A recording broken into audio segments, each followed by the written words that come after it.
Hello students. अब हम बात करेंगे हमारे चैप्टर नंबर 8 की, जिसका टाइटल है सेल स्ट्रक्चर एंड फंक्शंस। इस चैप्टर में हम बात करेंगे हमारे शरीर के बेसिक फंडामेंटल यूनिट्स की, जिसे हम सेल बोलते हैं। उसके स्ट्रक्चर्स के बारे में बात करेंगे और डिफरेंट जो पार्ट्स हैं उसके उनके फंक्शन के बारे में बात करेंगे।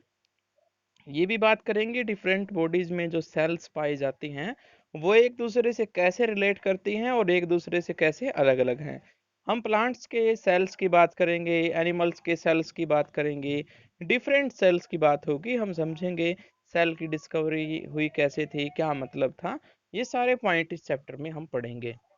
तो अब हम इस चैप्टर को इजी बनाने के लिए इसके कुछ वर्ड्स समझ लेते हैं जो इस चैप्टर में यूज किए जाएंगे। जब हम टेक्स्ट बुक पढ़ेंगे तो ये वर्ड्स हमारे सामने आएंगे और मुश्किल ना लगे हमें, इसलिए एक बार इनको हम स्टडी कर लेते हैं पहले, ताकि हमें प्रॉब्लम ना आए कुछ। तो ये वर्डिंग मैं पढ़ता हूँ एक एक करके और आपको इन्हें समझना है। यहाँ पर पहला वर्ड आपको दिया गया है about discovery of cell. Discovery का मतलब होता है खोज।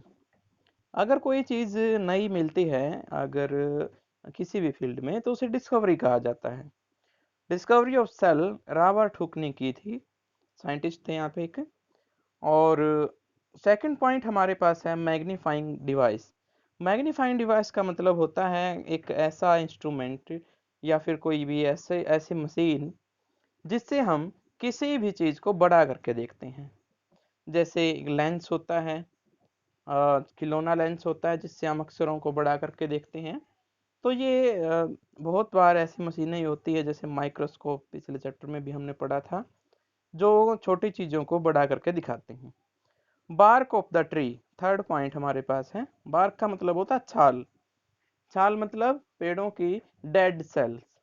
डेड सेल्स क्या होती है आगे पता चल जाएगा आपको, फिलहाल के लिए सिर्फ इतना समझे, पेड़ों की जो छाल होती है उसे बार्क कहा जाता है। पार्टीशन का मतलब होता है विभाजित। विभाजित मतलब बांटी गई। बेसिक स्ट्रक्चरल यूनिट्स, मूलभूत संरचनात्मक इकाई। मूलभूत यानी बेसिक, यानी जिस चीज से मिलकर के कोई चीज बनी है। जैसे अगर हम दीवार की बात करें तो वो ईंटों से मिलकर के बनती हैं। स्ट्रक्चरल का मतलब होता है संरचनात्मक, यानी वो काम कर सकती हैं अलग, इंडिविजुअल। यानी हर एक ईंट जैसे अगर लिविंग हो जाए, लिविंग थिंग्स हो जाए, तो उसका अपना एक कार्य होगा, वो स्ट्रक्चरल यूनिट कहलाएंगी। नंबर ऑफ सेल्स, कोशिकाओं की संख्या। मल्टी सेलुलर, अगर कोई जीव बहुत सारी सेल से मिलकर के बना है तो उसे हम कहेंगे मल्टी सेलुलर।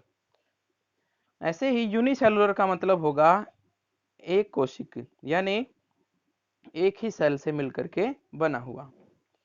नाइन्थ पॉइंट है फर्टिलाइज्ड एग। फर्टिलाइज का मतलब होता है जब हम एक अंडे को ऐसे एनवायरनमेंट में रख देते हैं कि उसमें बच्चा तैयार हो जाए। अगर हम मुर्गी के अंडे की बात करें तो अगर हम 2-3 दिन तक उसे टेम्परेचर प्रोवाइड ना कराएं तो उसमें बच्चा नहीं बनता, यानी वो अनफर्टिलाइज्ड हो जाता है, उसमें बच्चा नहीं बनेगा। लेकिन अगर हम इसे एक ऐसे टेम्परेचर में रख दें, जैसे मुर्गियां अंडे को सेती है तो टेम्परेचर ही प्रोवाइड कराती है, उससे बच्चे में मतलब अंडे में बच्चा बन जाता है। डेवलपमेंट का मतलब होता है वृद्धि यानी विकास, किसी चीज की प्रोग्रेस होना। कैप्चर फूड, भोजन का अंतग्रहण। अंतग्रहण का मतलब होता है खाने को जैसे सोख लेना। बहुत सारे ऐसे एनिमल होते हैं, जैसे हम पानी पीते हैं वो खाने को ऐसे ही लेते हैं।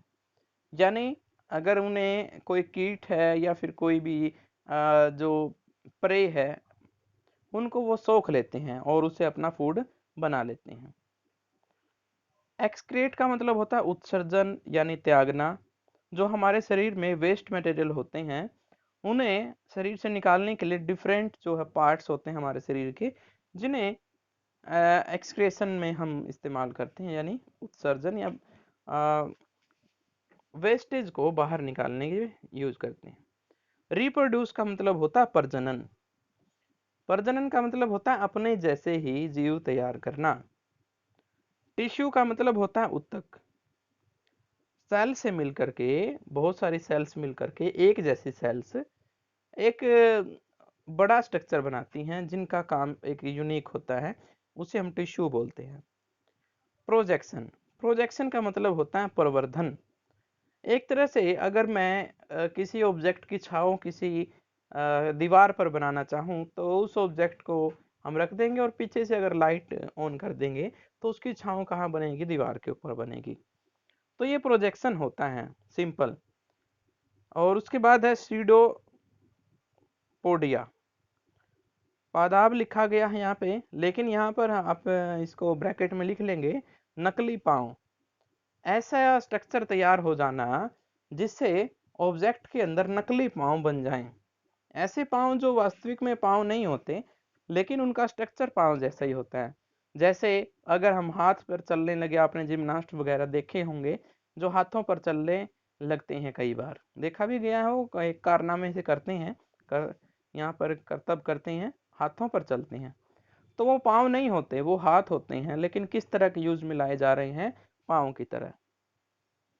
उसके बाद है प्रोट्रूडिंग, मतलब प्रोट्रूडिंग प्रवृत्ति।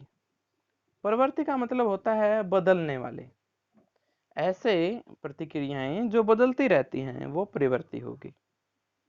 तो ये कुछ पॉइंट्स है, ये आपने ध्यान रखने हैं, और अगले लेक्चर में हम अगले वर्ड्स की बात करेंगे।